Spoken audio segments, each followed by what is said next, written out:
my comrades, my brothers, my sisters. This is one of the greatest honours of my life. Thank you so much for inviting me here. I don't know if the photo of me younger is up on the screen. Is it up there? There was one of me and my mum. I don't know if you've seen it. My only regret is that my mum didn't live to see her daughter addressing this magnificent crowd and being at the big music.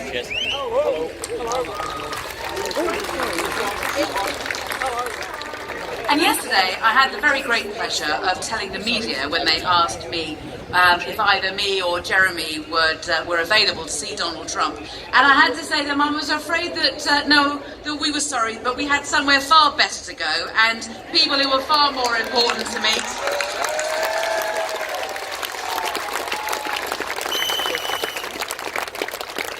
But I'd like to thank you as a movement for not just for inviting me here today, but for the lesson that you taught me right at the start of my career back in 1985. I was starting out as a barrister and I was sent up from London to represent local miners in the strike, and they were being criminalised by the system.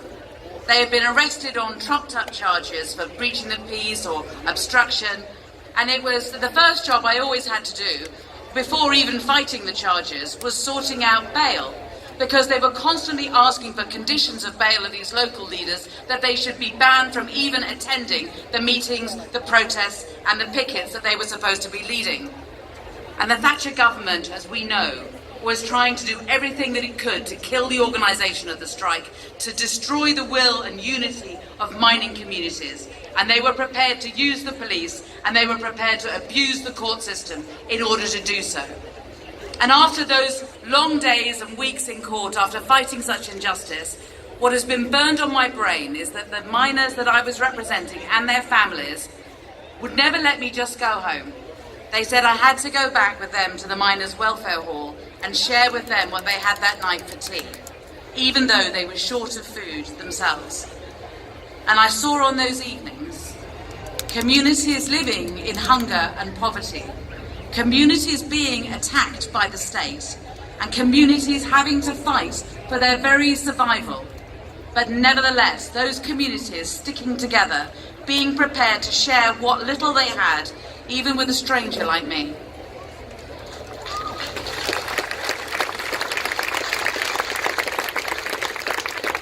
And I tell you, comrades, as a student, I'd read about socialism, I'd talked about socialism, I'd read about solidarity, I thought I understood it. But it was only when I saw those mining communities and saw solidarity and socialism in action that I finally understood. And that was the lesson that I learned back then, and it's a lesson that I see again today, and examples of it I see again today. Tens of thousands, probably hundreds of thousands of people, young and old, proud of their heritage, proud of the struggles they face together, and above all, proud of their communities. And I am so proud to be here with you.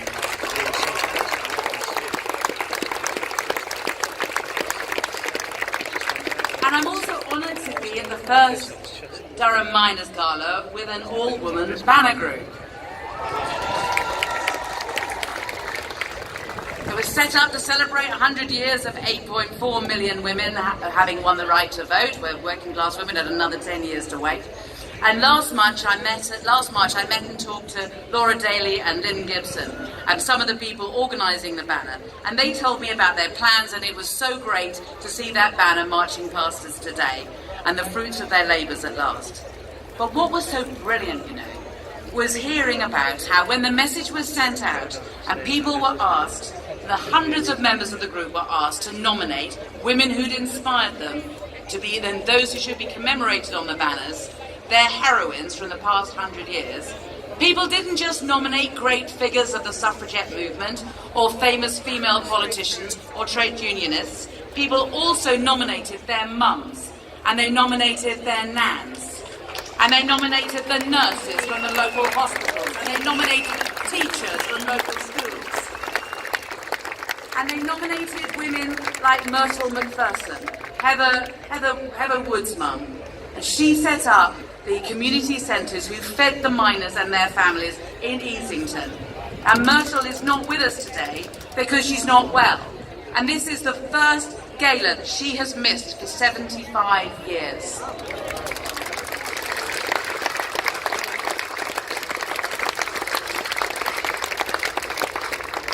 Myrtle, this afternoon, 250,000 people say, "Get well soon, we miss you."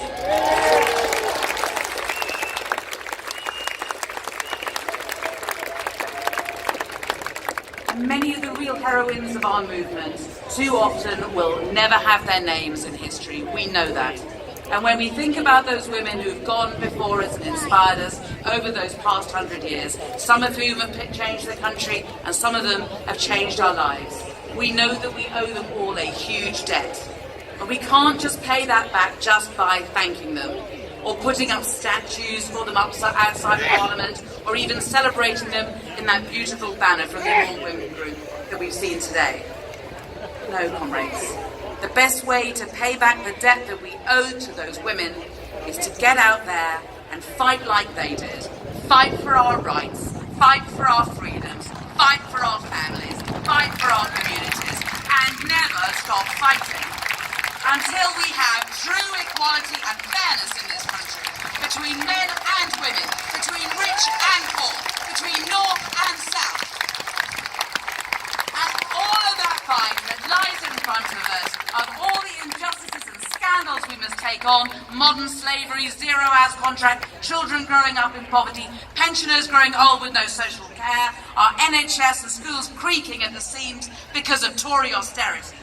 We all know that alongside all those fights, there is one burning injustice for the families and communities here today, and that it is we have to end for once and all the government's robbery of the miners' pension scheme. The money in that scheme belongs to the miners, and the surplus from that scheme belongs to the miners. And we need a deal that will give it back to the miners. Because, comrades, as I saw 30 years ago when working on those strike cases, and I saw 4 months ago speaking to the All Women Banner Group, and as I see today with this magnificent crowd, this is a movement that is not just about men working down the mines, but it is also about the strong and extraordinary women who supported them.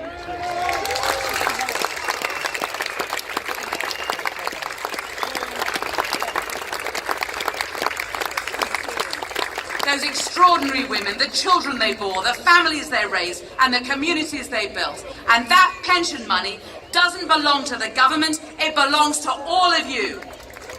And the Labour Party will never stop fighting until that money is back in your hands. And that is why we have to have Jeremy Corbyn in number 10, and that is why we need a Labour government. And that is why we have to get out there and fight for one. Thank you.